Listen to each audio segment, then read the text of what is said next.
I'm Connie Ledoux Book, president of Elon University. On today's Elon News Network special report. The inauguration of Elon's first female president. But before the ceremony, we break down what it means to do the job. Plus the difference she made in Charleston in her role at the Citadel. And lessons from the past with the next strategic plan at the top of her to-do list. All that and more. Including a live stream of the ceremony. All starting now. Live from Elon University, this is Elon News Network special coverage of the inauguration of Connie Ledoux Book.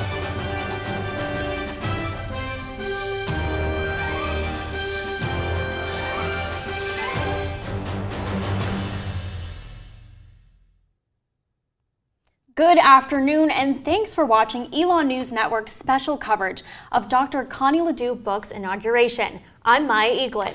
And I'm Alex Hager. Now we're in the studios here, but just up Williamson Ave, Schar Center is filling up with students, faculty, community members, Dr. Book's family, and some colleagues from her past jobs. It makes sense that they are lining up early because history is in the making today, Alex. Last time there was an inauguration was in 1999. Some of the freshmen here on campus weren't even born, which is kind of crazy. That's right, Maya. Elon's actually only had a total of 9 presidents since the college was founded all the way back in 1889. Elon's last president, Leo Lambert, served for almost 20 years, and before him, Fred Young was in office for 25. So if history is any indication, we might not be seeing another one of these ceremonies for quite some time. President Book has been actively working as Elon's president since March. The inauguration today is simply a ceremonial marking of her presidency. We asked her how she felt about the job so far, and she said there was one moment when she was making a speech at an alumni event that really stuck with her. I'm standing looking up into the stands at the alumni, and I'm like, who would have thought that? Like surreal. Yes, that my career would bring me to this opportunity. And she'll have another one of those opportunities in a few minutes. She is just moments away from addressing the entire Elon community. Some people on campus have been wondering why the inauguration is happening now when Book's first day on the job was all the way back in March. That's right, Maya. And there is some precedent here. Dr. Lambert took his oath of office 9 months after he started. Co-chair of the inauguration committee, Lisa Keegan, says it's actually pretty normal in higher education for a president's inauguration to take place months after they start. But more importantly, the festivities bring people together.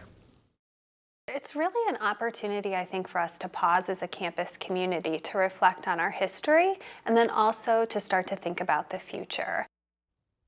Vice President Emerita Jo Watts Williams has seen 3 Elon presidential inaugurations before President Book.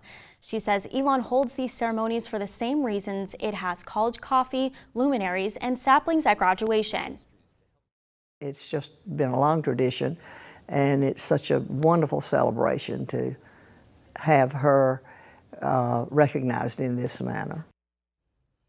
And we've got another Elon tradition to add to the list, this one more rare than others, and that celebration starts in less than 15 minutes, Alex. And let's go up to where that celebration is going to take place. We're going to take a live look at the Schar Center. Our Cami Banky is posted up there inside the new arena, taking it all in. Cami, can you tell us what's going on up there? Well, Alex and Maya, this is truly a historic moment here in the Schar Center. And for some students, this is their first time actually being inside this building. So it's truly an exciting moment for everyone. The ceremony is going to start shortly, but I do want to give you a picture of what's going on right now. So right now you can see people are gathering, sitting down, the orchestra is playing. I want to note some of the people that are here today. Some of those include President Emeritus Fred Young, as well as President Emeritus Leo Lambert. Also, President Book's 8 siblings are all in attendance, as well as delegates from universities nationwide, including William and Mary, University of Pennsylvania, and Duke University. So stick with us for more coverage during the inauguration and during the ceremony. I'm going to toss it back to you guys, but we're now live in Schar Center. I'm Cami Banky, Elon News Network. Looks like a lot of excitement in the air over in Schar Center. Thanks for that update, Cami. With the ceremonial start of Dr. Book's presidency just minutes away, we asked students on campus what they think of her time in office so far. It's very cool that Elon elected a woman as our president. I think she's great. I think she's has a lot of really great ideas for the school, and I'm really excited to see my next 3 years with her. One good thing that she's doing right now is she's really focusing on the mental health. She seems like a very cool, inspirational woman, that could be a mentor to many people, so I'm hoping that I do have some interaction with her in the future. I was at the call to honor ceremony because I'm on the honor board, and she was just like so kind, and she really just put out this like positive point of view for the university. So I think she's very nice. I've spoken to her on many occasions. I spoke to her at like several sports games. well, I know that Connie does a lot of like really great things around the campus. Like I know the first week of school this year, she was like in the gym doing all these fun things. Part of Book's main responsibilities as president revolve around fundraising. I sat down with several people who know a thing or two about getting donations. Many people don't realize that one of President Book's biggest roles has nothing to do with college coffee or her weekly Phoenix walks. Vice President for University Advancement Jim Pyatt works with Book on a daily basis. At Elon University and a lot of universities like Elon, the president is really the most important person when it comes to fundraising because the president sets the tone. Former President Dr. Leo Lambert tripled Elon's endowment during his time, from $80 million to over $255 million. The president is going to be personally involved in almost all of the lead gifts to the campaign, the major multi-million-dollar gifts to the campaign. For Book, it's more than just getting checks signed. Pyatt says Book brings something unique to her role. President Book is a natural. You know, a lot of people think that development work or fundraising is about having a fancy pitch, and it's really not that at all.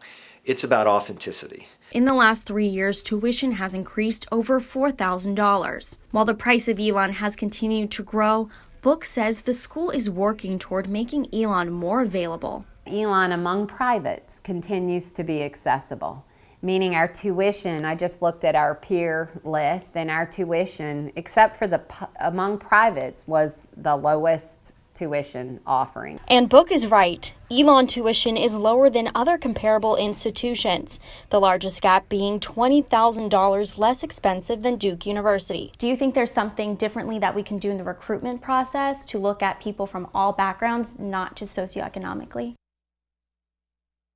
And raising money is half the battle. It is a challenge because when you don't have a big endowment, you don't have a lot of flexibility to provide scholarship dollars for students who perhaps are of higher need.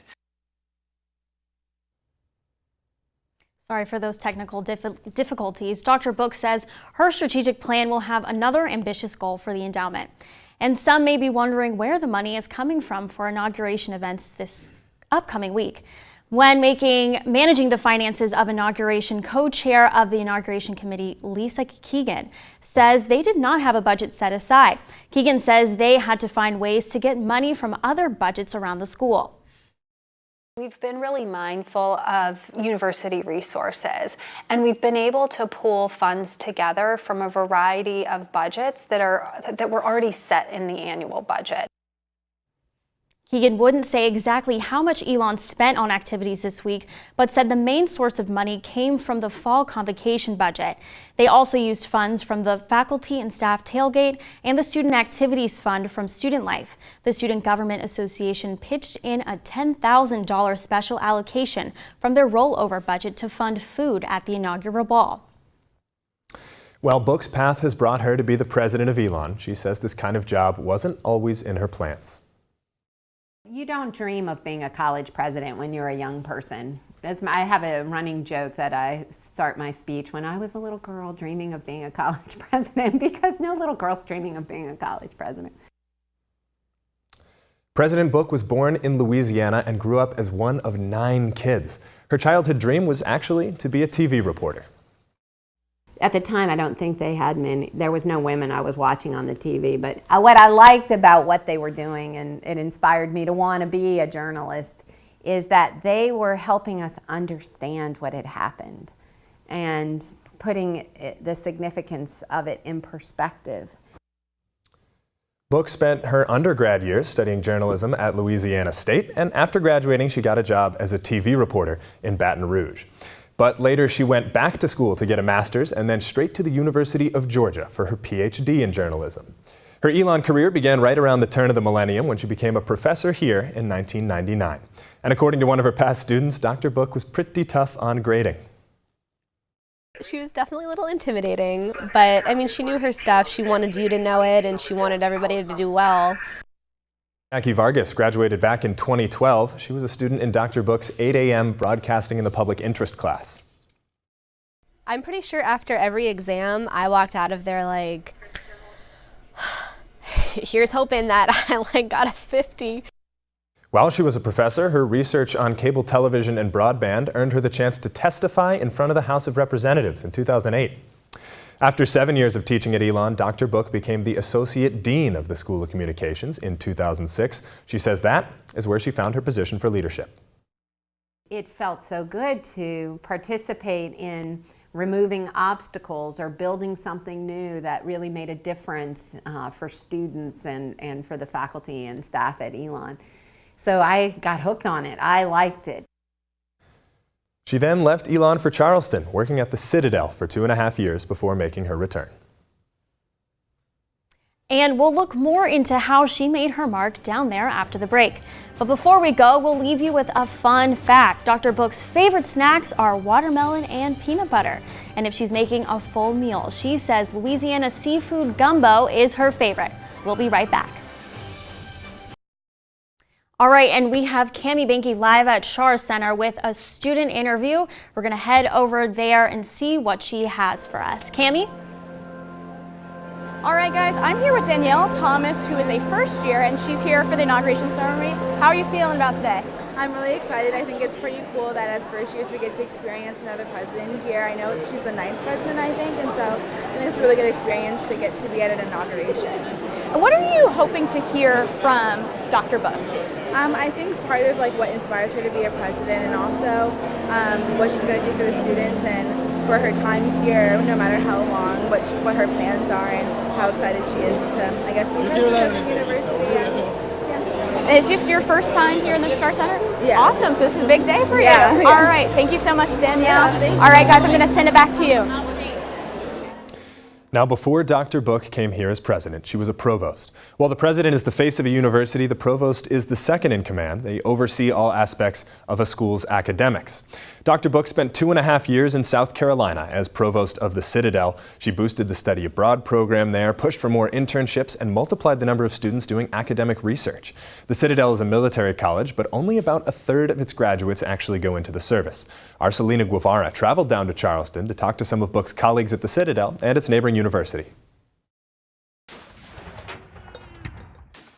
The Military College of the South, a world of difference from Elon's brick pass and casual dress for class.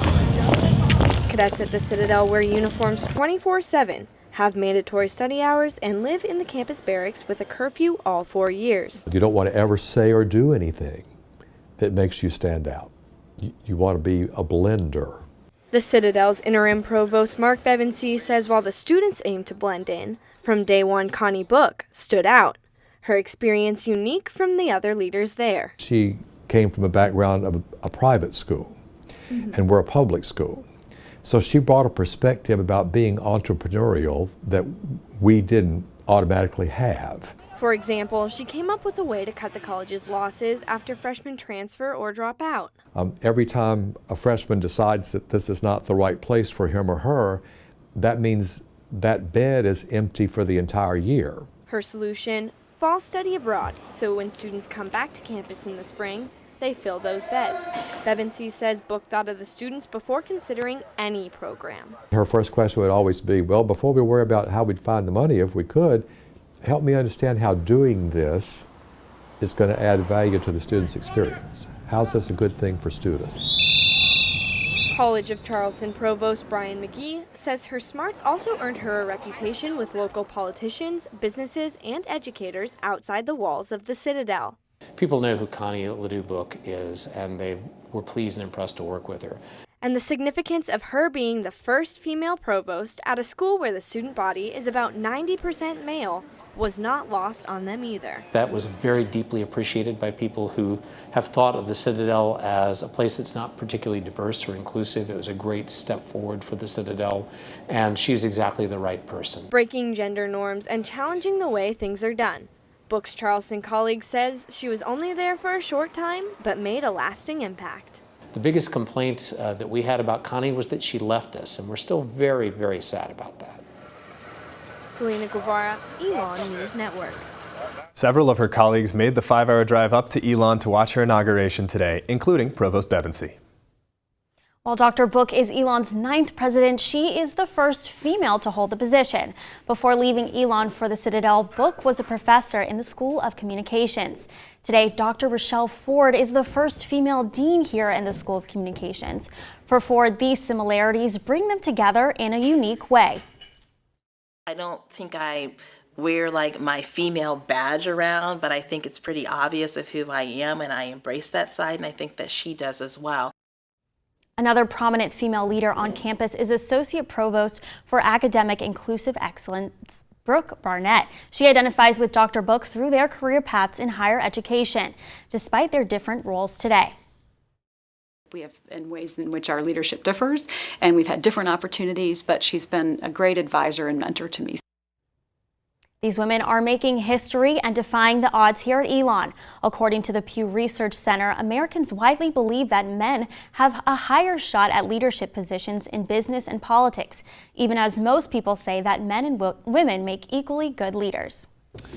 And now we're going to check back in with our Cami Banky, who is over at the Schar Center. Cami, what's the atmosphere like in that new arena?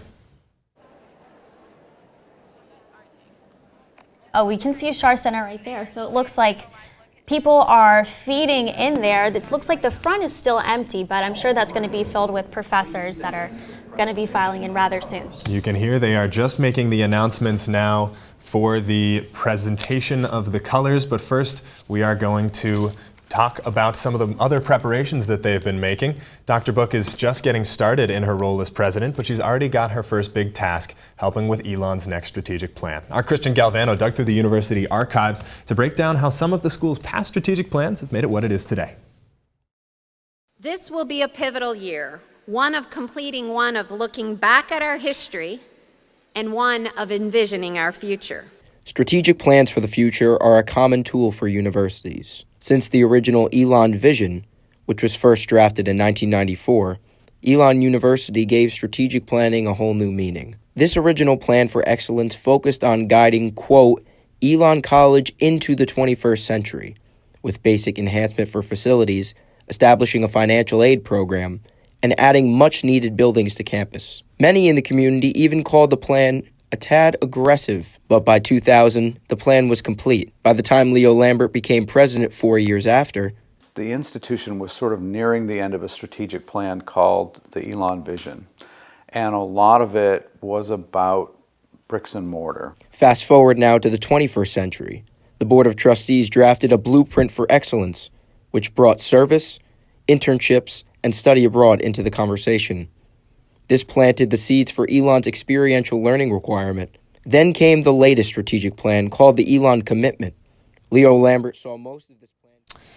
The Schar Center is filling up there. We're taking a look live at it now. You can see professors and a few of Elon's dignitaries filling in those first few rows and students taking the rest of the seats. Yeah, I think the ROTC students are down there too, probably coming in with a procession of colors. They are presenting the colors. ROTC, some students who are in a military training program. And you can see, you might not be able to see them, but we know that Leo Lambert and Fred Young, Elon's past two presidents, are definitely in the audience there. I expect them to be right up front, and it's got to be quite a moment for them watching, you know, the next person carry the flag of Elon into the next chapter of the school's history. Absolutely, we hear that trumpet fanfare actually happening. The first speaker is going to be from Jessica Patchett, too. We're going to have quite a few speakers today who are setting up the speech for Connie Book as well. She really has her work cut out for her here. You know, you talk about Leo Lambert having led the school into the new millennium, leading the school into its era of Division I athletics. Adding 100 buildings he did. 100 buildings and really bring the school into national prominence. And now a new chapter is beginning for Elon, and Connie Book is going to be at the helm. You can see now Elon's senior staff and administration leading the charge into the arena, and I have a feeling there are going to be quite a few robed professors following there. Of course.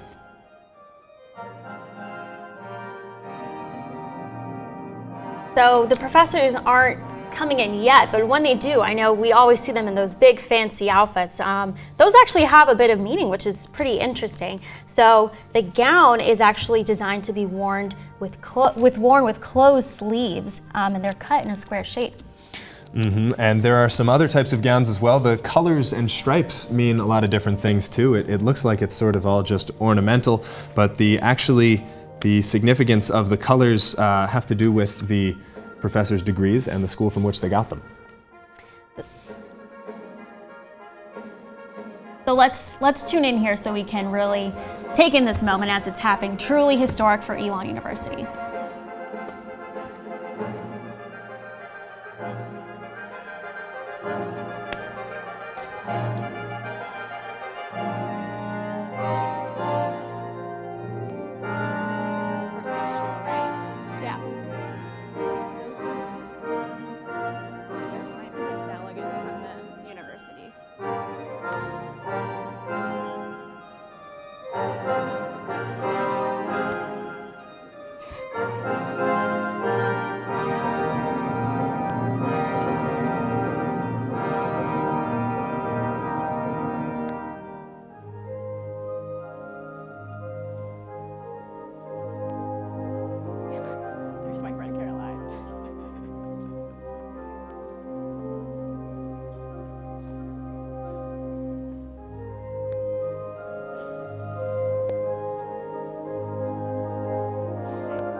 You can see that group that just entered there is the Long Maroon Line. That is made up of alumni who represent different graduating classes from Elon.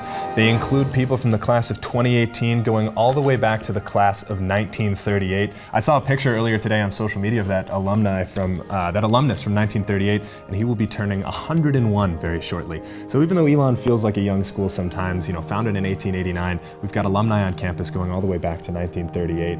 Yeah. There's a lot of history here today. Yeah, the legacy, you can see where these roots of Elon are really so far all over the country, and coming all here for this really historic event is so great. And to see that legacy of alumni and marshals welcoming in this ceremony, I think is a great way to start it off. You can hear that trumpet fanfare as well as the organ music. The organ was a staple in Alumni Gym back in smaller confines of Alumni Gym, the Right. on-campus athletic center and ceremonial site, and now it has quite a bit more space to fill with the high rafters over in Schar Center, and it is really nice to hear it echoing through the hallowed ceilings of Schar Center over there. For sure. In making the strategic plan, President Book works under the guidance of the Board of Trustees. The board has 41 members that make the big decisions at the university. Carrie Anderson, former chair of the Board of Trustees, said the board's overall mission is to support the president and the senior staff as they sort through ideas and policies. The role of the board is very much from a governance standpoint to oversee and give feedback to the president and to make sure they are carrying out the strategic plan that has been set forth by the trustees. 8 members of the Board of Trustees were on the search committee that selected Dr. Book, and Anderson was one of them. So we're going to head back, I think, to Schar and take a look at the faculty who are starting to trickle in. You can see there are colored stalls there. After that long maroon line, we've now got the cluster of faculty walking in representing disciplines all over the school, from communications to business and everywhere in between. For sure. So that yellow velvet is actually from library science. So that's interesting. They different coordinations depending on their areas of study. And those with a doctorate wear one of those velvet caps, which has 4, 6, or 8 sides. And those with bachelor's or master's degrees will just wear the regular mortarboard cap, which is the type that you'd see students wearing at graduation. Something else to look out for, if you see someone with the dark blue velvet, that would be a philosophy degree. Again, the different color velvets signify the wearer's degree.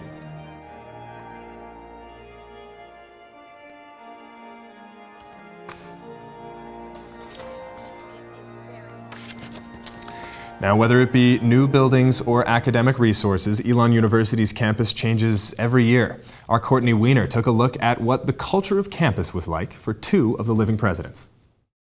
Elon University's 7th president, Fred Young, served from 1973 to 1998 and lived in Burlington during a time of great conflict for the country. It was a terrible time for most institutions now, but this institution had been awfully conservative, and Dr. Daniel had ruled that sort of thing with a very firm hand. Although there was unrest around the country, Young says Elon was different. When something was a protest somewhere, there was a mini one here, but we were never a radical place. His goals were focused on growing the school. We grew 100 students a year for 25 years. We doubled the enrollment. The enrollment doubled during the time I was here, from 1,800 to about 4,000. And that increase pulled students from other parts of the country. We moved from a North Carolina, Virginia regional institution to an Eastern Seaboard,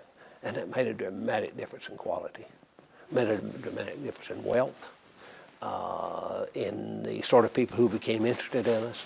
After Young's tenure, former President Dr. Leo Lambert made the change from Elon College to university. On his inauguration day, Elon was faced with a challenge. The news came on, and the governor of the state, Jim Hunt, who was going to be the major speaker at my inauguration, had declared a statewide state of emergency because of Hurricane Floyd. Which caused even more challenges. And we canceled classes for a day. As Elon begins its next chapter, Young hopes that the atmosphere of campus can stay the same. That gets so hard to preserve as you become both better and bigger. And of course, we've done both those. Courtney Weiner, Elon News Network. So it's really amazing to see the legacy that President Fred Young had at this school too. When he said that he changed the students from coming from the South to the Northeast, I mean, we see that every day. That's right, and he was really getting the ball rolling in that first step in bringing Elon from this tiny little regional college to a bigger university that really spanned the Eastern Seaboard. And then obviously Leo Lambert continued carrying the torch there, and that's why it's so fascinating to see Connie Book taking the office now. You know, where is she going to bring this university next? A lot of the growth has been playing out over the last 2 presidents. And what's next? A lot of people don't really know where that's going, and we're seeing that kind of getting coded into the strategic plan right now. Exactly, and even from the land that President Fred Young bought to the buildings that President Leo Lambert built on. So it really is going to be interesting to see what Connie has taken from the legacy before her and what she will do with that. We talk about that a lot with the strategic plan and how the university just looked so different back in 1999 when Leo Lambert took the office, and we've got to ask, you know, what's it going to look like when Connie Book is done with her term? Absolutely, and let's take a look back here at the Schar Center. We're getting word that it is pretty full on the top levels, but the bottom not so much yet. Yeah, the lower concourse starting to fill up, and the upper concourse is just having people starting to trickle in. This is probably going to be the biggest crowd that the Schar Center has seen in its entire duration. I was actually at its opening event, a women's volleyball game, where they got quite a crowd in there. This is obviously a event space that is going to raise the school's athletic profile, but also is going to be a great place to host events like this one. You know, the shape that it was designed is really built to host convocation events and speakers, which is something that Elon's always been really big on. And I want to correct myself. As you can see, the bottom is actually pretty full. We've been told that the top is a little bit empty, but I'm sure students and community members are still making their way over there. And that athletic center, and well as an event space, is going to be dedicated tomorrow to Dwight and Martha Schar, the same people who have their name on the School of Communications. I'm sure that's going to be a great ceremony, and maybe some of these people who came into town for this will stick around for that. I have a feeling they will. There are quite a few visiting folks. We've got Connie's family, as well as some of her past colleagues, and we're going to look at some of the people who are in that audience now. Quite a few interesting faculty members, and we've got some fun facts. We have some fun facts, Alex, so let's go right into it. So did you know that there are 3 Elon presidents with the first name of William? Can you name 2? Let's see. I would say William S. Long is one of them. Yes. Got the school started all the way back in 1889. Yes. And I would have to look at the sheet to cheat again. Well, the other 2 are William Harper and William Staley, so. 3 Williams, and out of 9 presidents, that's a pretty solid proportion. That is a pretty solid proportion. Let's tune back in to see a little bit more of this processional.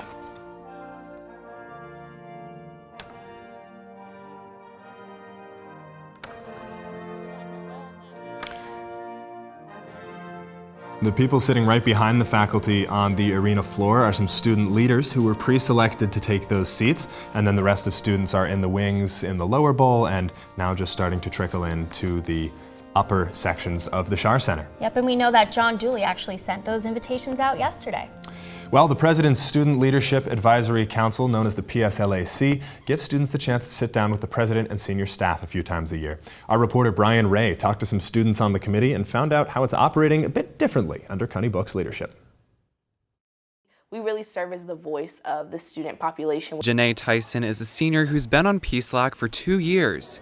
But for junior Frederick Evans, he joined PSLAC this year because he wanted to be that voice for all students. A lot of the times we look to our leaders, we look to the same people over and over again, but I want to be able to be the person that speaks up for some of the people that don't necessarily have a voice. The students work closely with Elon's senior staff to share ideas and feedback. I really do think they take those opinions to heart, and they really do want to hear not just the positive feedback, they want to hear what are students saying behind closed doors. Tyson attributes this to President Book's listening ear, something senior Sophie Zinn, who was on the committee last year with Dr. Lambert, didn't see previously. I felt like before there were kind of certain student voices that were controlling the conversation, and their perspective seemed to be louder than everyone else's. And I feel like this past retreat and going into this year, I felt like every voice had equal representation. Everyone was able to say their opinion and have civil discourse about some of the topics we were talking about. Zinn felt like students who were involved in the most organizations previously had more of a voice than others. Not everyone at Elon is super over-involved and busy all the time. Some people are just dedicated to one thing, and so being able to have those voices be heard just as much as anyone that's part of 5 or 10 different organizations. Evans is dedicated to 5 organizations on campus, but thinks having several strong voices is part of being a leader. And I think that's just naturally, you're in a group with a bunch of leaders, that's just going to happen.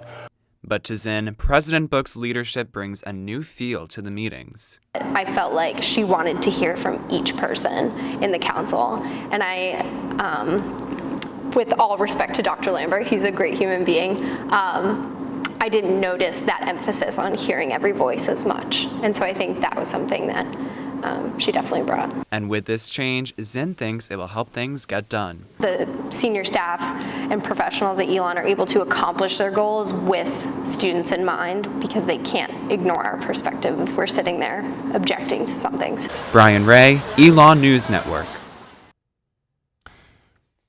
So we are going to go to the podium. Jessica Patchett is speaking. She's a pastor of the Christian education at Convent Presbyterian Church in Charlotte. She is going to do the opening remarks.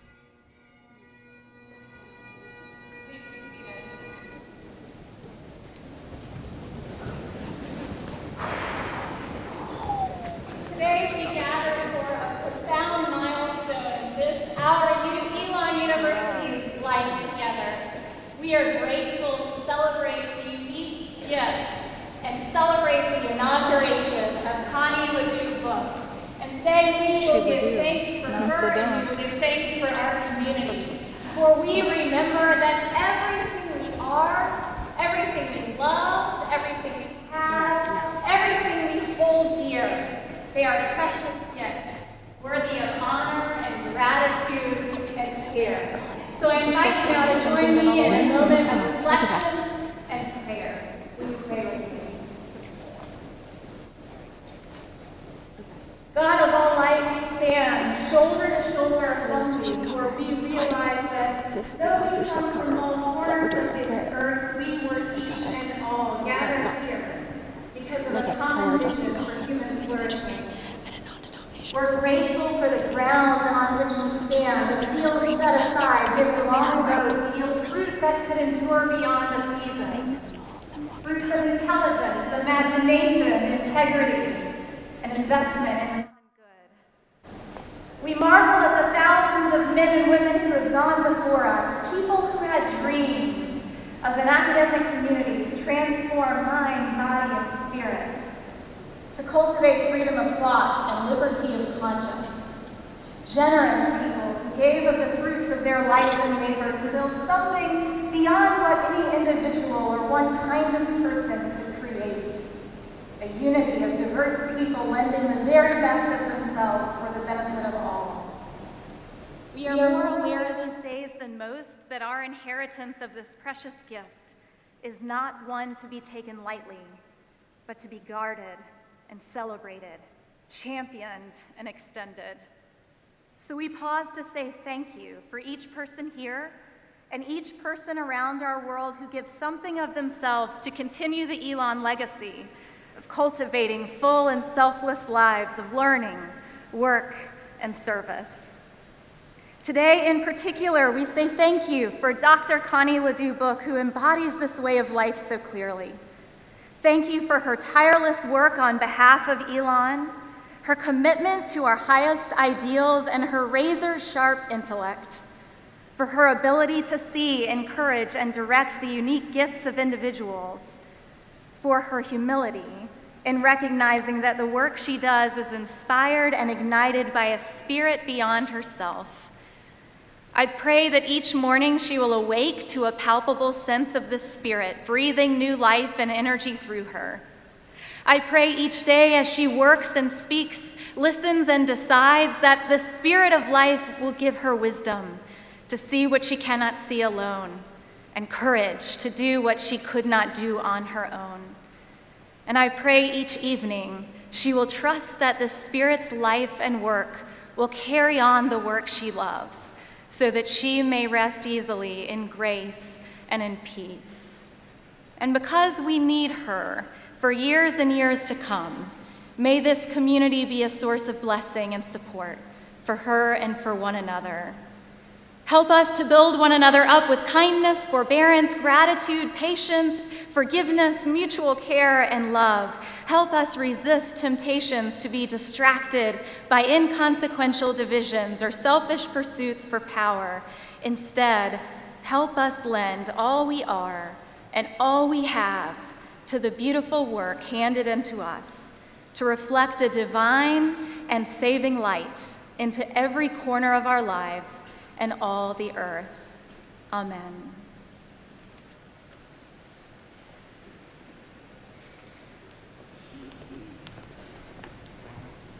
Please stand and join me in singing the national anthem.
That was Josh Carswell with the national anthem. He is a 2011 graduate of Elon. He'll be performing twice today. He'll also be performing What a Wonderful World later. And next up, we'll be hearing from, I believe this is Elon trustee Noel Allen, who is on the advisory board at the law school.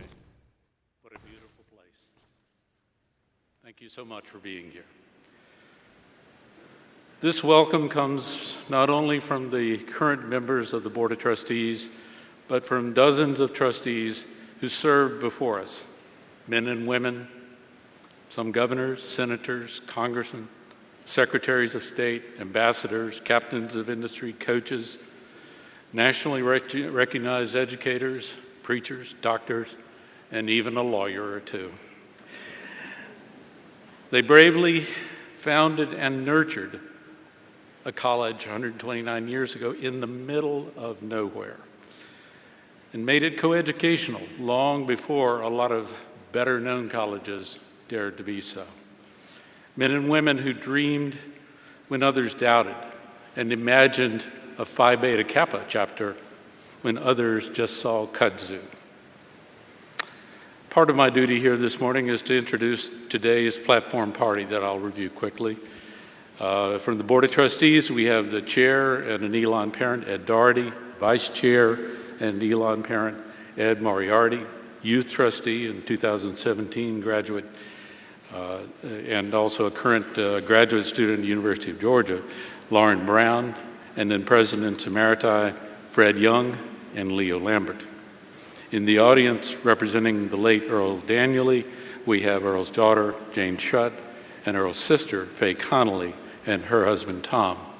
Also, Josh Carswell and accompanist, Dr. Joe Watts-Williams, class of '55, and also former vice president, who witnessed at least 4 prior presidents. The Reverend Dr. Jessica Patchett, Michelle Weideman Snavely, and bringing greetings from students, faculty, and staff respectively, Dr. Prudence Lane, Janet Rao, and Kenneth Brown.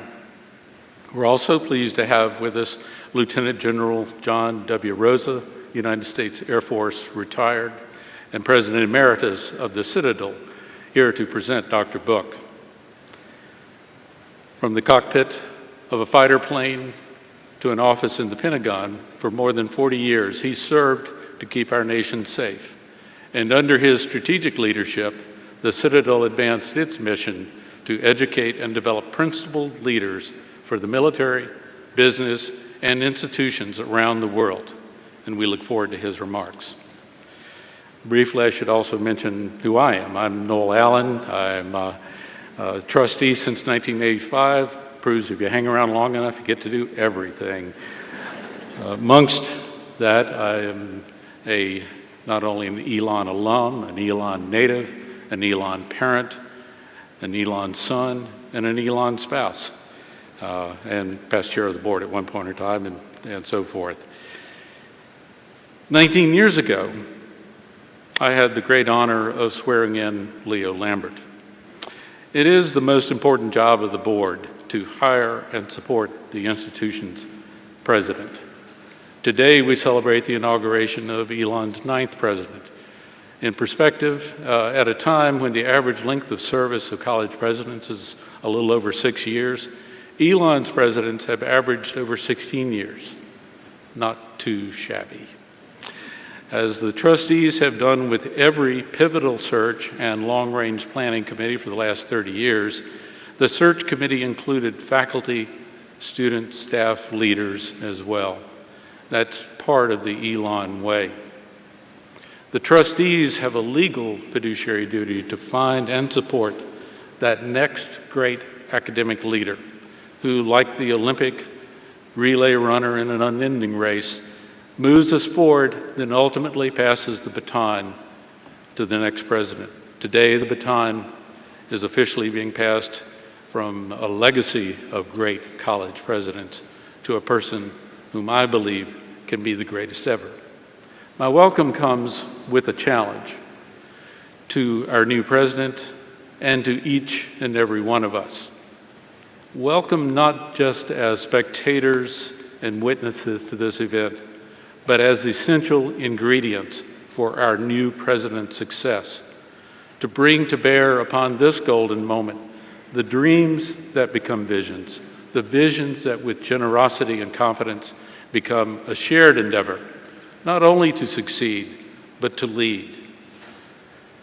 Tomorrow is reaching out to us, calling upon our new president and each of us and this university to lead courageously in ways we once might never have imagined. I welcome you.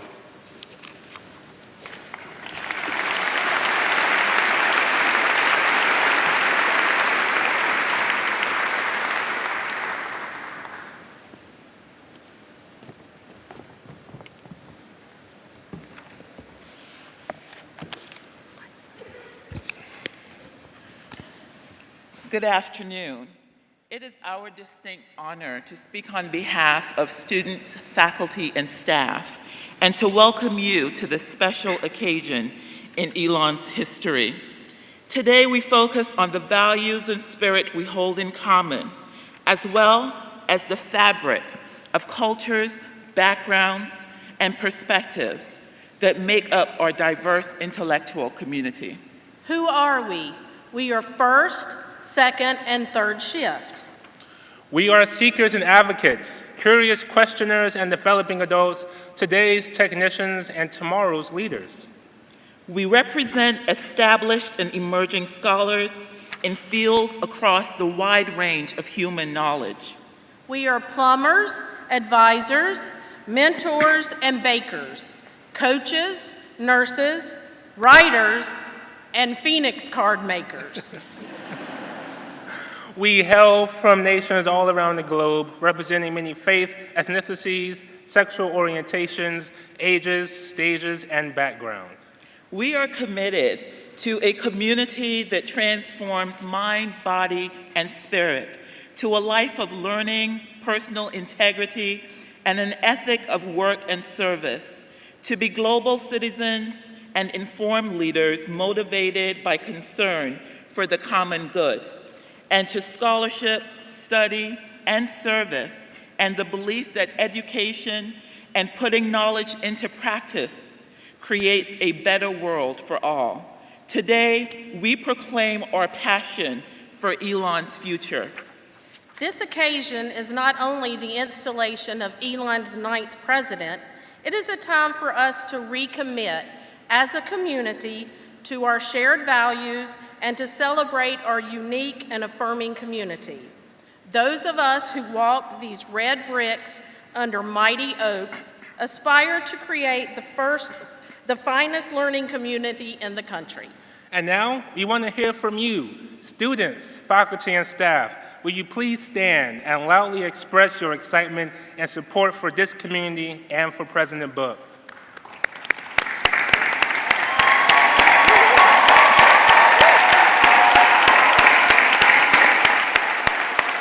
Executive President for the year of 2018-2019, Kenneth Brown Jr., and he was also there with Dr. Prudence Lane.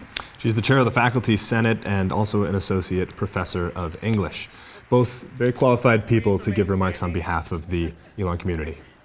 Absolutely. Also, Dr. Lane created 20 new courses at Elon, which is quite an accomplishment. Faculty and staff of Elon University say to you, President Book, that we stand with you. In his inaugural address more than 60 years ago, Elon's 6th president, Dr. Earl Daniels, said, "Although it is pleasant to reflect upon our history and to pride ourselves in the past accomplishments of our alma mater, this is a time for charting the future, for confidently restating our philosophy and our guiding principles." On that occasion, Dr. Daniels asked the Elon community to join hands and hearts in a united effort to strive for higher levels of excellence. And today, we ask that members of our new generation reaffirm Elon's aspirations. Students, faculty, and staff, after each of the following 3 statements, please proclaim your support for Elon by responding, "We will." Will you join hands and hearts in united efforts to strive for higher levels of excellence? We will. Will you continue to dedicate yourselves to preparation of global citizens and informed leaders motivated by concern for the common good? We will. And will you offer sincere help and support to President Book in her leadership of our community? We will. Laissez les bons temps rouler. Let the good times roll. Long live Elon. Mike. Thank you. Please be seated.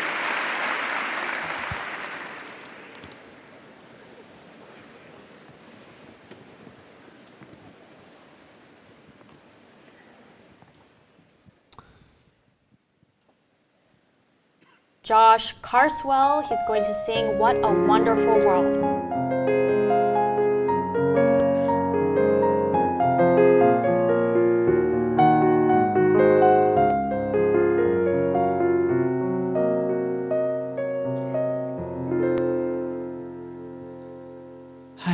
see trees of green, red roses too. I see them bloom for me and you, and I think to myself, what a wonderful world.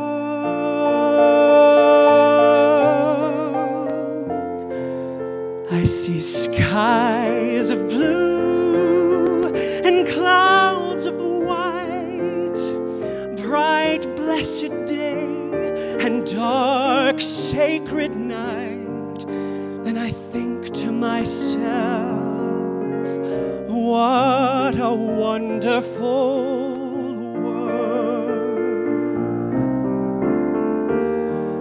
All the colors of the rainbow, so pretty in the sky, are also on the faces of people going by. I see friends shaking hands, saying, how do you do?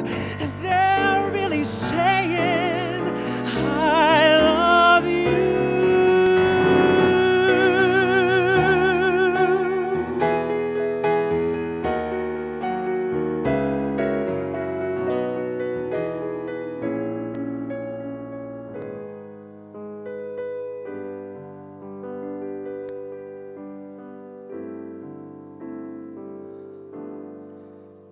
I hear babies cry, I watch them grow. They'll learn much more than I'll ever know. And I think to myself, what a wonderful world. I see trees of green and red roses too.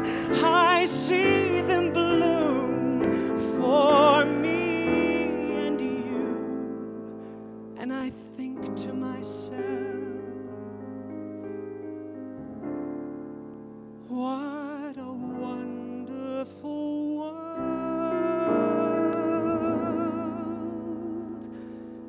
Yes, I think to myself, what a wonderful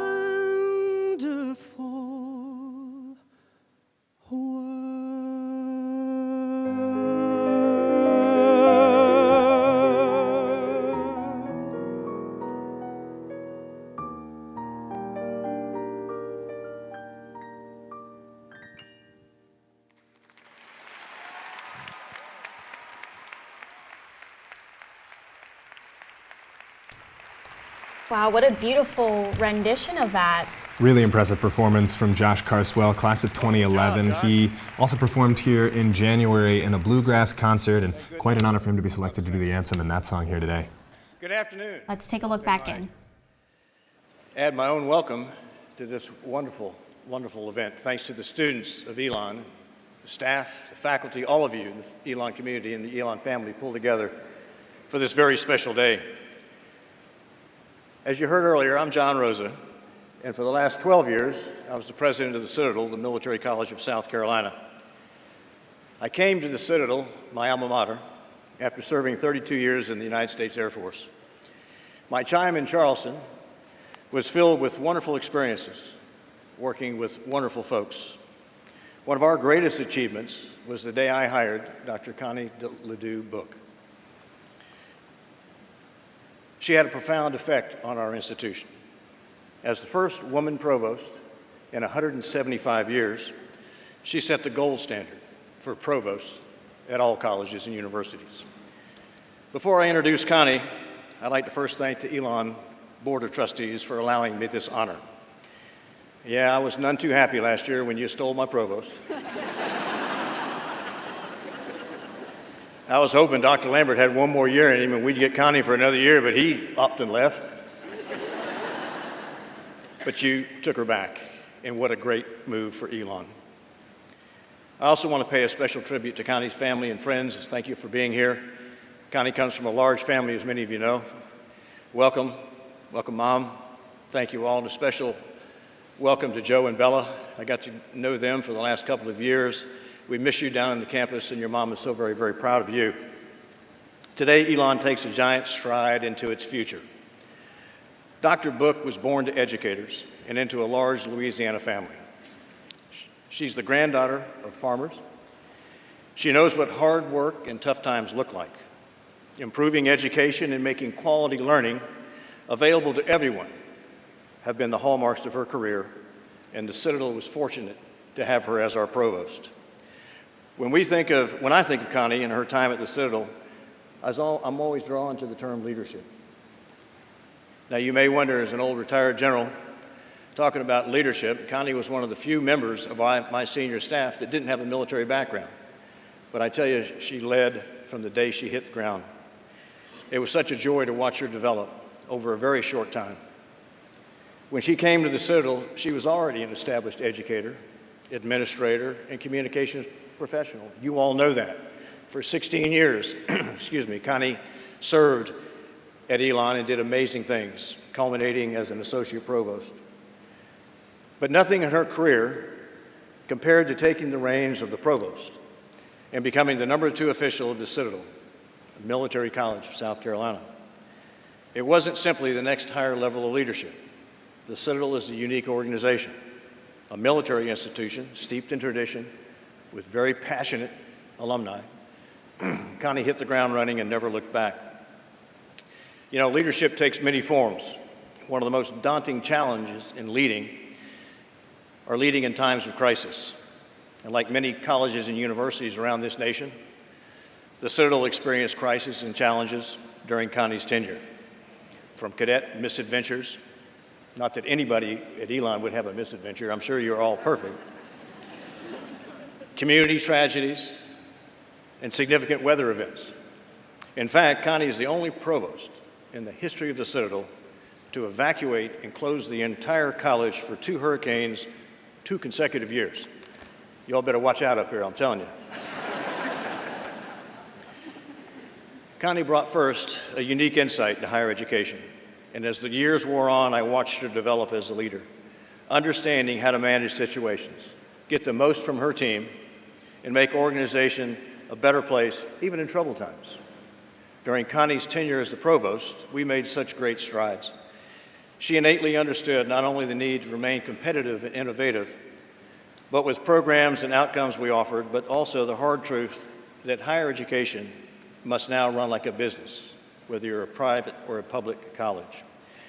She spearheaded our successful effort to offer expanded study abroad opportunities, something many thought incongruent with our rigid military lifestyle. On the contrary, the chance to experience a semester abroad enhances cadets and students' outlook. It's an experience the military and the public sector greatly value. Thanks to Connie's efforts, over 12% of Citadel students now study abroad. Higher education must understand the society it serves. The students we graduate must not only have a broad understanding of core concepts, but also be trained in disciplines that the world demands. Connie understands this, and she has the ability to drive the changes Elon needs to make to continue producing the outstanding men and women America so desperately needs. While at the Citadel, Connie led efforts to establish our Swain Family School of Nursing, our first licensure program in the history of the Citadel. She helped meet a shortfall in both the public and military sectors, the great shortage of nurses. Working closely with the Citadel Foundation, she helped to secure private funding for the first 3 entire years of that school's existence, privately funded. Her leadership and focus made it happen. Connie further shepherded several new programs at Citadel, most notably mechanical engineering, which quickly is becoming our largest major at the Citadel. She and her team designed and implemented online programs that now serve over 20 military installations around the globe and generate a robust revenue stream. We all know Connie is a communications expert at heart, but communicating within an organization is a true art, a hallmark of leadership. Connie was instrumental in furthering the concept of shared governance at the Citadel, leading the faculty to form a very highly effective faculty senate, which now is an equal partner with the administration. She was also a leader in fostering diversity and inclusion within the entire Citadel family and in our relationships within the Charleston community. She knows effective dialogue alone can solve most problems, and it builds bridges needed for an institution that represents all of its members and to be a part of this community. The ability to communicate is so critical in these troubled times. The Citadel's core values are honor, duty, and respect. It seems respect is the value most wanting in this country today and in our society. And I witnessed Connie's ability, day in and day out, to foster difficult conversations in a very respectful manner that will serve Elon and this family well. Connie Book made the Citadel a better place to live and work. She made me a better president. She loves students, is passionate about making their experience all that it can be. She embraced our faculty and our staff and built a dynamic team. I commend Elon on her selection, and I'm certain she will lead this wonderful institution with great skills for many, many years. And ladies and gentlemen, I present to you Dr. Connie Ledoux Book.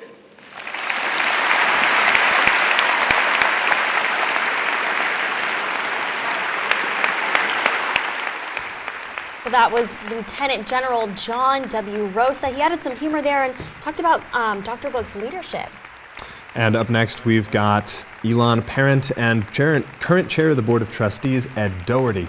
He will be leading the investiture ceremony before Dr. Connie Book comes out for inaugural address. A round of applause there. A standing ovation, and after that esteemed introduction from a former colleague of hers, I think she deserves one.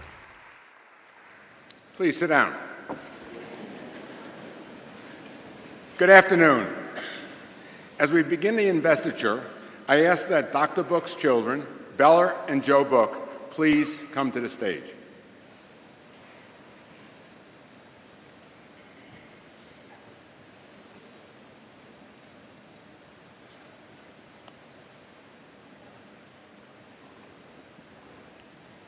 Dr. Book, you have chosen to take your oath of office using the Bible given by William A. Harper to legendary 1924 alumnae Isabella Cannon, benefactor of Elon's Isabella Cannon Global Education Center and the Isabella Cannon Leadership Center, which we'll hear more about later in the program. Isabella Cannon's optimism and drive to build a better world is still with us 32 years later. And today, as you take the oath on her Bible, that still serves as a symbol of Elon's proud history and indomitable spirit. Dr. Book, you have been given a great privilege and responsibility to lead those who teach, study, and work here, as well as the alumni all around the world. Your first responsibility is always to our students, that they may engage deeply in an Elon education and prepare to be change makers. We will also call on you to be a bold leader of faculty and staff, inspiring their innovative work in service of education and transforming lives. We ask that you support all members of the Elon family to feel valued and appreciated, and exemplified our shared values of honesty, integrity, respect, and responsibility. You are charged to use your appointment to serve the Elon family and ensure this institution's commitment to service to the local community, to our state, to our nation, and the world. Please put your hand on the Bible. Do you, Connie Ledoux Book, pledge that as president of Elon University, you will, to the best of your ability, uphold and advance the mission, values, and student and teaching-centered focus of this institution? If you do, please say I do. I do.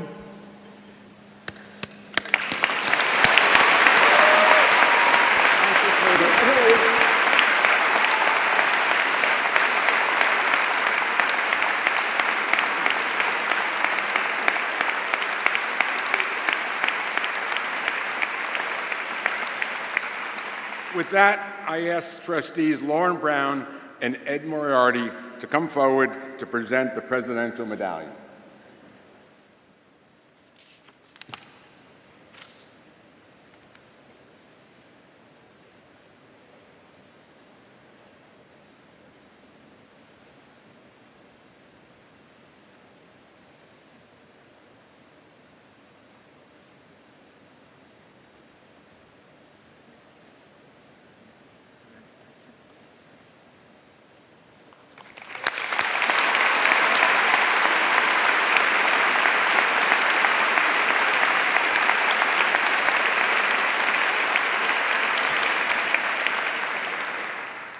In the words of Thad Ure, who authored the phrase, "Long live Elon," and who served 47 years as a member of the Board of Trustees and 52 years as North Carolina's Secretary of State, quote, "May our blessings be upon you as you undertake this sacred trust." On behalf of the Board of Trustees and the entire Elon University community, I proudly declare you, Connie Ledoux Book, officially invested as the first woman president of Elon, as well as the 9th president of Elon.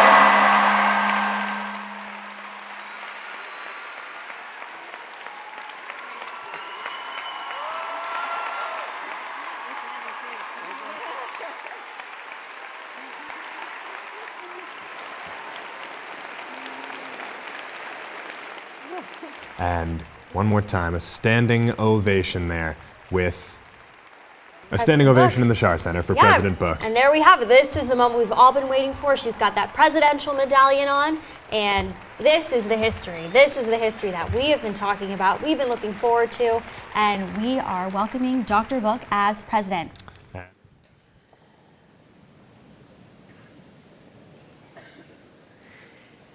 My heart is so full of thanks today in this beautiful new Schar Center, exactly as we had imagined as a community gathering space. Just beautiful. I have a deep appreciation for each of you for this great university and its student-centered mission. Elon University's story is one of aspiration, of reaching, of always becoming. In 2015, I went on a professional journey of my own, an always becoming journey, and left Elon to become the provost at the Citadel. While there, a faculty member shared the book, Small Craft Advisory, with me. A must-read for any transplant Charlestonian, he told me. It's an autobiography by Charleston native Louis D. Rubin, an English professor at the University of North Carolina, Chapel Hill, who was considered one of the great scholars of Southern literature. Rubin loved sailing. In 1937, at the age of 13, he got it in his head to build a boat and sail into the dangerous confluence of the Ashley River and the Atlantic Ocean. He didn't have much money, so he rounded up discarded wood, nails, tar, and in just a few months crafted a sailboat. The day he tested the waters, his mother watched, hands on her head, worried about her son, but not intervening. As he courageously navigated the rough waters and guided his boat to the calmer sea, he felt an overwhelming sense of power. At 13, he had learned the valuable lesson of having an idea, a dream, grabbing hold, not letting the naysayers or his own poverty stop him. He called it his liberating act, and he even capitalized that term in the book, a liberating act. As I read, I felt the strength of a dream realized through hard work and effort. A lesson so powerful this young man would write about it 50 years later. And I was so excited by what I had read that I stepped across the hall to General Rosa's office to share the story.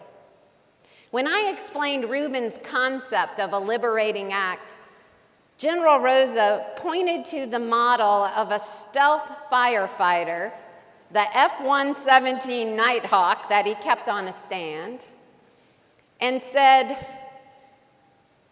like the day I first climbed into that, leaving my wife and 2 sons behind. And I said, yes, like that. I was so moved by these moments of human courage when people followed their minds and hearts that I started asking everyone, what was your moment? What was your liberating act?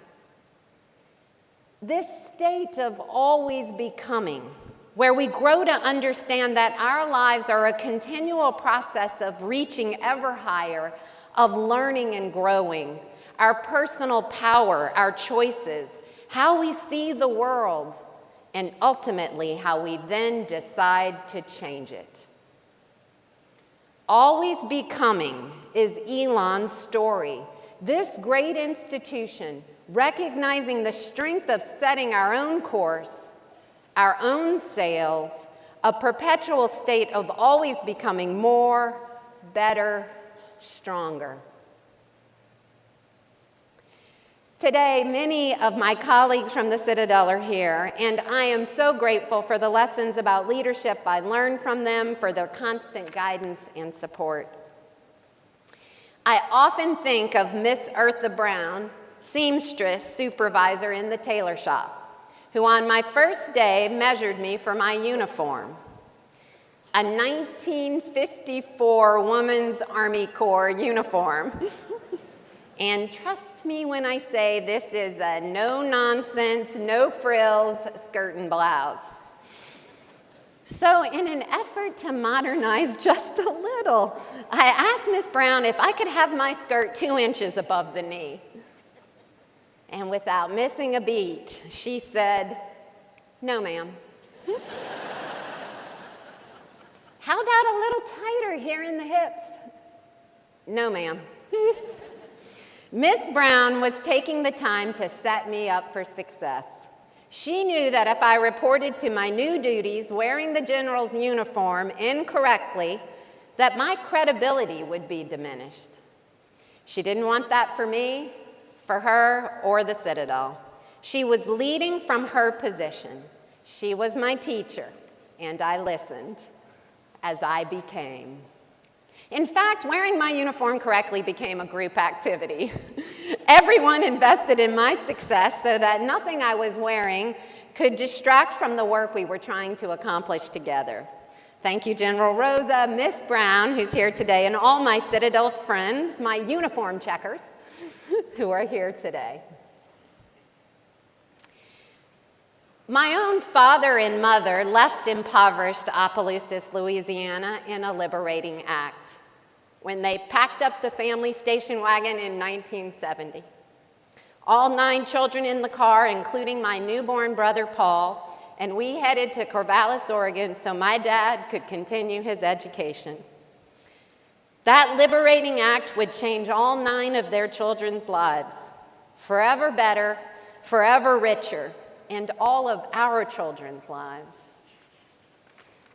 I'm enormously proud and grateful that my parents faced their fear and in an act of courage pulled out of that driveway and drove our futures forward.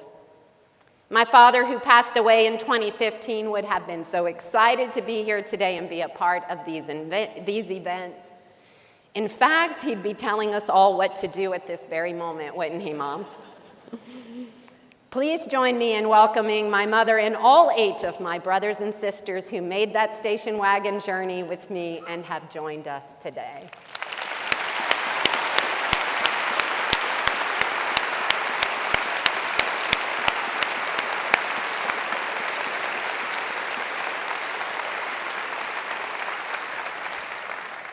You see, I believe that liberating acts break us out of the status quo, do away with the expected, and open wide the horizon to a bolder future that we hadn't previously imagined. And yes, this state of always becoming helps us understand that the most meaningful part of our lives is not about the finish line. The richness of life is in the next, the hope of becoming better, brighter, stronger, wiser. As F. Scott Fitzgerald wrote in his first novel, This Side of Paradise, it was always the becoming he dreamed of, never the being. My own dreams of becoming started when my mom would pile us all into that same station wagon and head to the public library. The back bookshelf, lower third to the left in the children's section, was my favorite. There were the biographies of courageous women, Amelia Earhart, Annie Oakley, and Louisa May Alcott. Each had their own story of moving beyond the expected. Amelia Earhart, whose father's alcoholism created fear and anxiety, so much so that flying into the unknown felt comfortable. As a result, she had the courage to do what no one had done before, fly the Atlantic and the Pacific. Annie Oakley's father died young. Left in poverty, she began hunting at age 6 to feed her sisters and brothers. She became such a sharpshooter, she would earn enough money to pay off her mother's mortgage at age 15. And then there's Louisa May Alcott, who taught herself to write with both hands so she could write for longer periods of time, publish more, feed and educate her family. From that service to her family sprang one of the world's greatest literary accomplishments, Little Women. Not because she loved to write, but because she had to write. And I've found those same inspiring stories here at Elon. Many of you remember Isabella Cannon, Elon class of 1924. At age 96, she gave Elon's commencement address in 2000. During her long life, Isabella Cannon was always becoming. Born in Scotland, her family traveled to Alamance County so her father could work in the textile mills. The Great Depression changed her life forever, and in a series of unexpected events, her husband entered diplomatic service that led them around the globe to Liberia and Iraq. She was even in China when the Tiananmen Square uprising took place. Then in her own story of always becoming, at age 73, widowed and without children, she aimed to be elected the first woman to serve as the mayor of Raleigh. Her campaign slogan, "The little old lady in tennis shoes." Against all odds, she won that election. In her commencement address, she told Elon graduates to embrace the unexpected opportunities in their lives. A great message. Jump ahead to 2005 to Trustee Jeannie Robertson's remarks to the graduating class, one of my favorite commencement addresses. Prince Hussein of Jordan was scheduled to speak, and a conflict arose. Jeannie embraced being the stand-in. She told the crowd that instead of a prince, they had a queen, 1963 Miss North Carolina. For those of you who don't know Jeannie, she makes her living as a humorist, has a popular show on Sirius XM radio, and travels the world sharing her stories.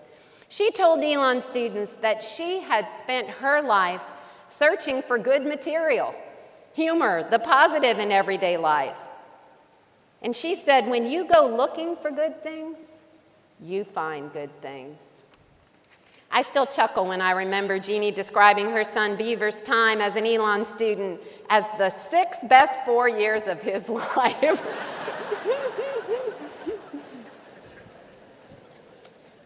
Earnest and striving, these are the stories of becoming that inspire me, and this is Elon University's story as well. Elon was established by the Christian Church in 1889, and you can still feel the legacy of our founders' faith and principles here on campus. A faith that describes itself as united and uniting, dynamic, always becoming and evolving with greater understanding from life's lessons. Elon's historian and professor of history, George Troxler, summed it up beautifully in his work From a Grove of Oaks, The Story of Elon University, when he wrote that Elon's powerful trajectory in higher education had not been from a single act or a single transformative financial gift. Instead, Elon's commitment to community, openness to new approaches, and a penchant for planning have been essential. The broader effort of we versus me, the firmer foundation of collective action and change, advancing a new model of teaching and learning that celebrates engagement and relationships as the essential ingredients. This is Elon, a community of courageous and determined educators, dedicated to liberating acts and always becoming better. One of the things I have so admired about each of you and Elon is when we're faced with challenges, we get to it and work to improve, to listen to each other, and with our new understanding, advance our community. I was moved this semester when Don Chaplin and Andy Hunt of Burlington, North Carolina, shared with me how they had witnessed firsthand that Elon commitment to our LGBTQIA students. That experience led them to make 2 generous gifts to support the students in those programs. In making this gift, Don remarked on not only the academic quality of the students and their Elon education, but on their hearts as well, and said, "These students are people who will make the world a better place." And I could not agree more, Don and Andy. Thank you for your inspired gift. Dr. Earl Danieli, Elon's 6th president, wrote about these Elon constant values and their intersection with teaching and learning in his inaugural address in 1958. He said, "Great teaching is our high calling, and that a liberal education must help a student to find themselves and then to lose themselves in concerns, causes, and ideas which are more important than individual gain." In 1973, Dr. Fred Young, Elon's 7th president, here with us with his wife Phyllis, also arrived on campus in a station wagon. And through his 25 years as president, Dr. Young understood the importance of always becoming. He loved to say he had been president of 4 different Elons. He led the effort to expand Elon's admissions footprint, reimagined the campus master plan, and invested in foundational buildings like McMichael Science Center. He famously turned the parking lot in front of Alamance Building into Fonville Fountain. And he personally took a sledgehammer to start demolition of the power plant where Belk Library now stands. Now, I'm sure that was a liberating act. And in 1999, Dr. Leo Lambert, Elon's 8th president, with his wife Lori here today and 2 daughters, arrived in, you guessed it, a tried and true station wagon. Are we sensing a theme here? And in his inaugural address a few months later, Leo reminded us that Elon is not a place of polar opposites, of either ors. It's a place with a can-do spirit that seeks integration rather than separation. President Lambert invested in academic excellence, establishing professional schools, expanding facilities, and sheltering a chapter of Phi Beta Kappa to advance Elon nationally. Critically, he also led growth in scholarships to create greater access to Elon for students of all backgrounds. Presidents Danieli, Young, and Lambert built this university on the foundation prepared by their predecessors and on the power of a committed community. A vision realized by Elon's founder, William Samuel Long, a college for the world, firmly established in the hearts of the people. The trustees have provided remarkable leadership, challenging Elon to reach and then to reach again. You only have to spend a day on campus. Their names appear on buildings and centers, programs, and scholarships. They represent generations of families who believe so strongly in Elon that they invested personally their time and resources.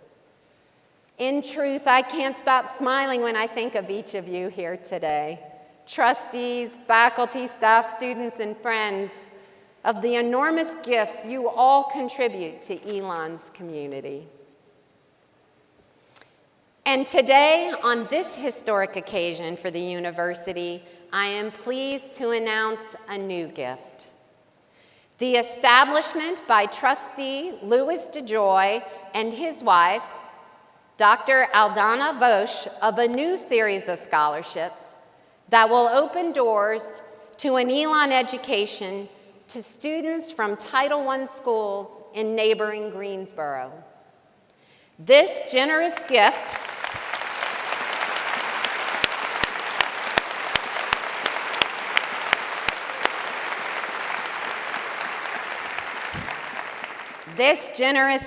will establish the DeJoy Vosch Scholars in our Odyssey program and will grow to 12 full scholarships in a few short years.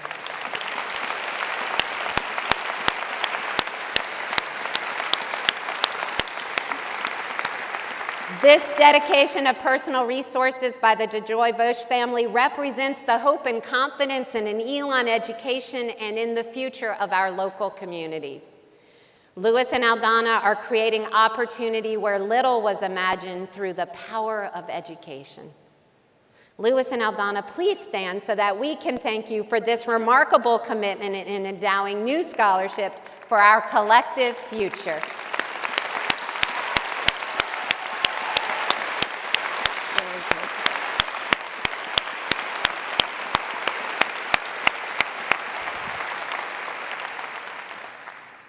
For 129 years, young men and women have come to this place to gain the education, experience, determination, and spirit they need for a lifetime of growth. Elon graduates stand out. They're humble, hardworking, resilient, and inspired to make an impact in the world. I could tell you more than 33,000 stories of Elon alumni always becoming and achieving. But let's settle on just one example. With us at the head of the long maroon line today is Dr. Charles Kernodle. Dr. Kernodle, could you please stand?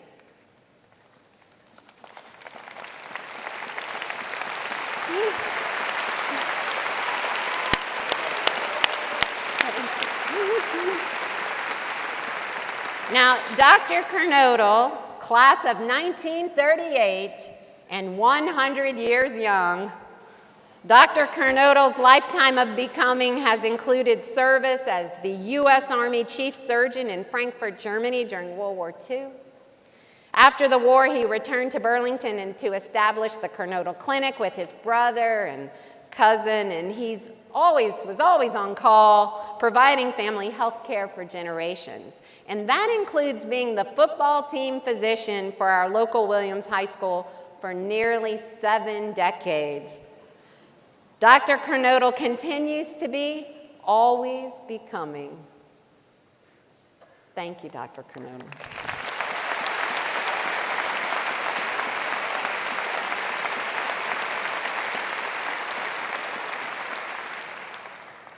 On the strength of the mighty oaks for which Elon is named, and the people who stood in that grove and determined that a new college be built on this spot, I stand before you today as Elon University's 9th president.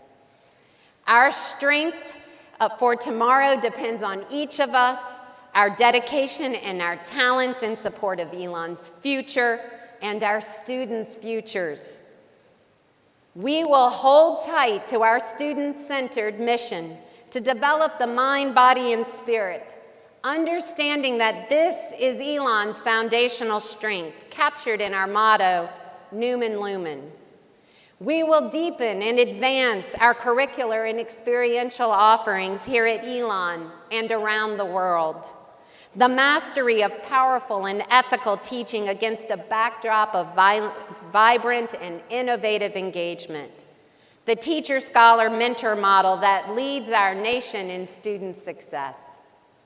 We will expand our facilities and programs in science, technology, engineering, and math to advance entrepreneurial graduates prepared to solve the world's most challenging problems.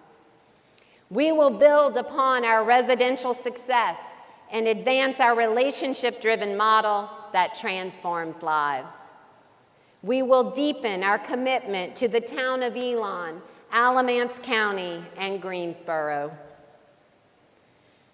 From this diversity of people, from all walks of life, the collective energy and inspired wisdom of our community will be our powerful guiding lights. Elon, we are the people who will do the work with passion and compassion. Today, we boldly embrace Elon's future, knowing there is no end point to this journey of always becoming, each of us always becoming, Elon always becoming. That's who we are. That's why we soar. Long live Elon.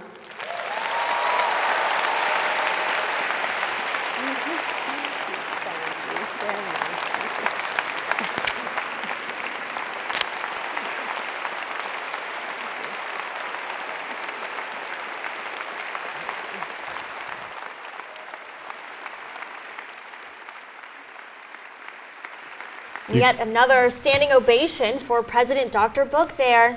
You can hear that standing ovation echoing through the Schar Center, and up next we'll have another performance of the Alma Mater by Elon's combined choirs, as well as a closing by youth trustee Lauren Brown, and a little bit more music to send us home. Address. Sorry guys, dealing with a cold. I bring you a warm and hearty congratulations today from Elon's 33,500 alumni. Would you please join me at the podium? Today is a day of celebration, a celebration in Elon's role in bettering the world, a celebration of our shared values of freedom of thought, respect for human differences, lifelong learning, and concern for the common good, and a celebration of your leadership. President Book, to propel this institution forward, today we ask you to continue to always shepherd our alma mater and the Elon family towards new heights of excellence. That you work to keep our community focused on the values of Newman Lumen, intellectual and spiritual light. That you remain focused on the power of the Elon education to transform the lives of students. And that you call on us to stay connected to the Elon family and to envision and steward our university's future. Alumni members of the audience, you're already standing. In recognition of your inauguration of the 9th president of Elon, and as a symbol of your responsibility, we present to you a copy of the original handwritten charter of Elon College. This historic document reminds us of our deep roots and our founder's vision to grow the branches of this mighty oak even higher. In offering this gift of Elon's charter, we place in your hands our trust in the future of this institution that we love. Thank you.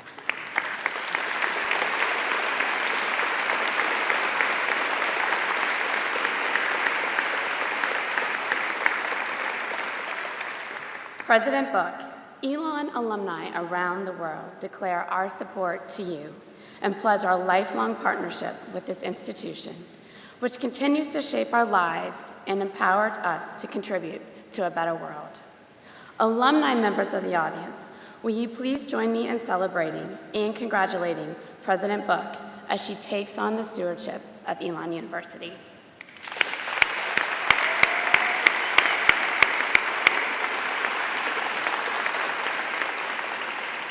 Thank you. The choir will perform the first 3 verses of our alma mater. Please join them in singing the 4th verse.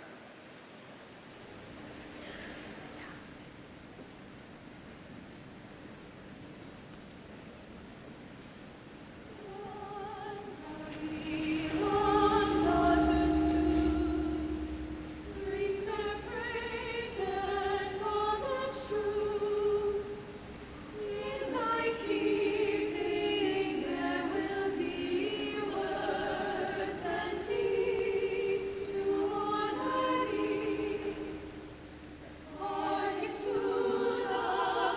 And here we are taking a listen to our alma mater.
That was the performance of the Alma Mater by Elon's combined choirs.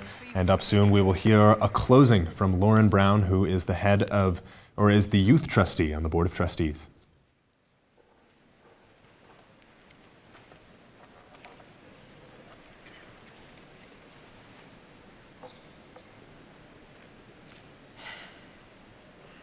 It is a glorious privilege to participate in today's inspirational ceremony. After witnessing more than 7 decades of growth and change at Elon, I feel a great sense of pride and anticipation as we begin this next chapter in Elon's unique history. When I arrived at Elon in 1945 to begin my studies, well, you can imagine the campus then, and it looked a lot different from the way it looks today. So much has changed, and Elon has grown far beyond our imagination. When I went to work in the office of President Smith, we could never have conceived of the nationally recognized university that was in the future for Elon. But I hasten to tell you that the people of Elon today are fundamentally the same as they were in those early days. We are humble and hardworking, and we are kind and generous. We love and take care of each other. And we are so proud of Elon.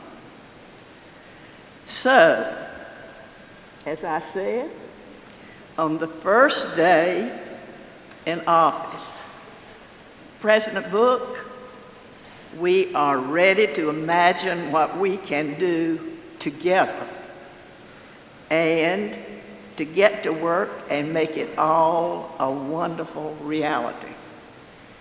Open your minds and dream big, Elon. We are just getting started.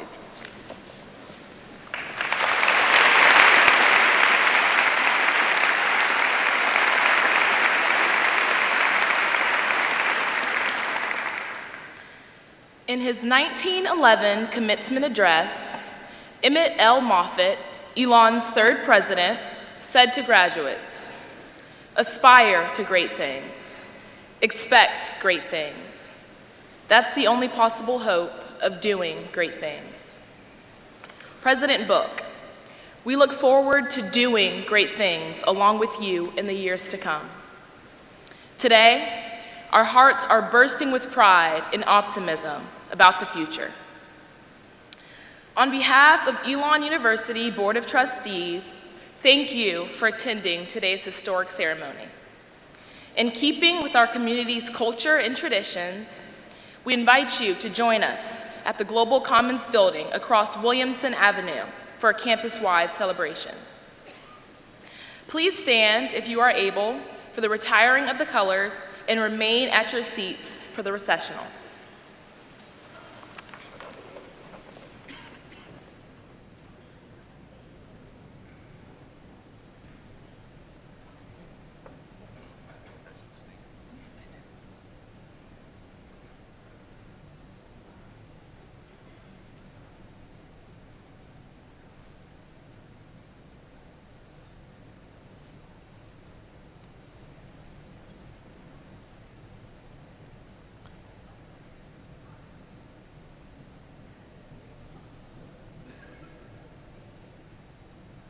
See the color guard there, they're coming to retire the colors, and we just heard from Joe Watts Williams and then also Lauren Brown for those closing remarks.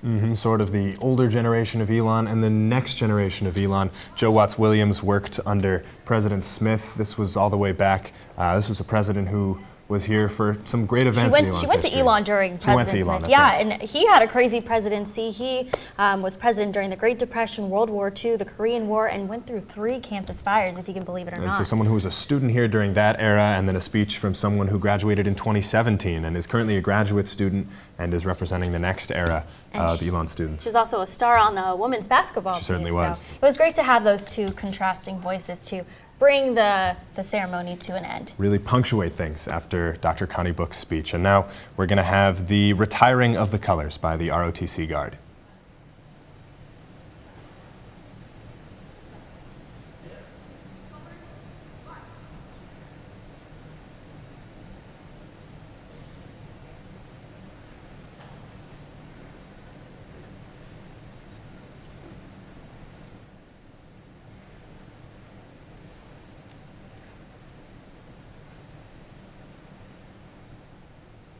Go back to some of those main points during Dr. Book's speech. It was really powerful. That's right. She was talking a lot about always becoming and talking about that big liberating act. We're hearing now the beginning of the recessional being played. It is the Firebird by Igor Stravinsky. But going back to some of those talking points. Yeah, we see some of those presidents too from Elon. That's right. These are the 8 presidents who came before Dr. Connie Book. And you might recognize a lot of their names immortalized on buildings around campus. Harper, Moffett, Staley, Smith, all iconic names for Elon students. Exactly. Yep, and next should be, Earl Dannelly. He actually was 33 years old when he became president.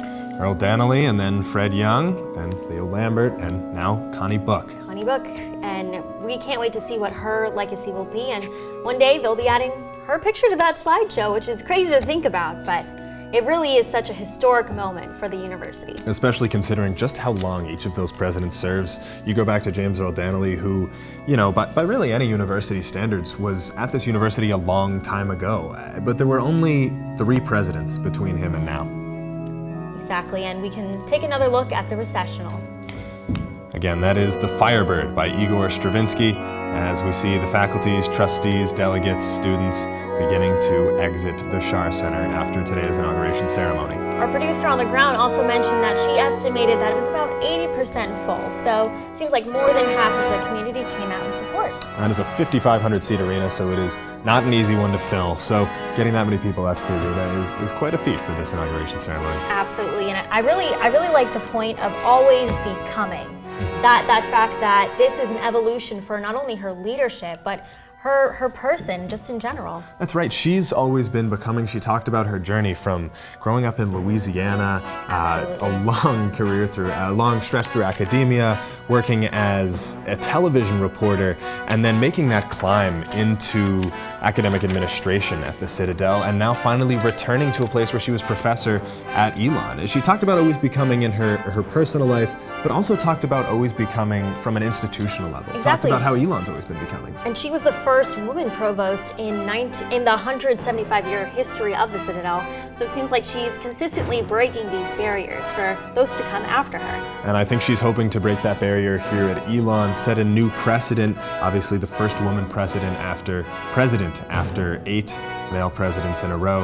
And now she's taking the reins here at Elon and bringing it into a new era. Absolutely, and she talked about following her passion in that liberating act that after you can break through that, you know, you really break down the status quo and can open yourself to a whole new world of possibilities. She never expected she would be in this situation, and here she is. She talked about her liberating act as the provost of the Citadel, and we heard earlier from John W. Rosa, who was the president of the Citadel while she was down there, and he just spoke so highly of what she brought to the school, what she brought to the Citadel community, and what I thought was really interesting was that she really inspired change in a place that was so rooted in tradition. And I think it'll be really interesting to see the changes that she might bring to Elon at a school that's also rooted in tradition and very rooted in the plan. So true. Also, Rosa, I like the little bit of humor he had. He said, "You took my provost. You took my provost." And we certainly did, but we're very excited to see what the next legacy will look like for her here. We certainly are. And she talked a lot about the women who inspired her on her journey. Absolutely. Starting in childhood. Women that she read about only in books at the library. Amelia Earhart's, Annie Oakley's, Louisa May Alcott's. Talked about how those women inspired her.